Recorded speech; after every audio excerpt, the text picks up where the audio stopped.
I'm Derek Sandison. I'm the director of the Washington State Department of Agriculture. It gives me great pleasure to welcome you to the International Quinoa Research Symposium. I would have preferred to have been welcoming you in person. However, the COVID-19 pandemic has altered, at least for the time being, the way in which we conduct business. As a lifelong resident of Washington State, I greatly appreciate the natural beauty of our state. If you haven't visited Washington State, I would urge you to do so in the future. One other interesting feature of Washington State is our large and very diverse agricultural industry. Our roughly 35,000 farms produce over 300 crops and commodities. I'm very proud of our agricultural industry and the people that make it possible.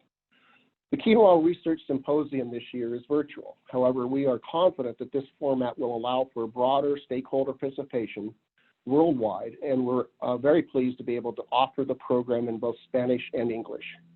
Quinoa, once considered a specialty crop, is now a worldwide staple food.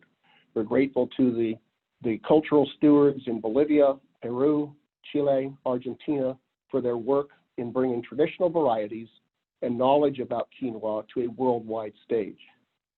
We're anxious to see the additional vital research regarding quinoa conducted in Washington State and elsewhere in the world. With representation at this symposium of over 40 countries with over 50 expert speakers, I think this will be successful in advancing that research. Quinoa was already growing in popularity in the United States, but temporary food shortages associated with the COVID-19 virus seem to have contributed even more to the popularity of quinoa. After all the beans and rice were gone off the shelves due to COVID-19, people started buying quinoa. Some producers on the West Coast are now seeing repeat customers who were exposed to the pseudo grain through the pandemic. So there may be a silver lining to the COVID storm cloud after all. Before I close, I want to recognize the organizations that made this symposium possible. I will start with the sponsors of the symposium: Lundberg Family Farms, Andean Naturals, Ardent Mills, AlgoServe, and Shangji Jiaqi Agritech Company.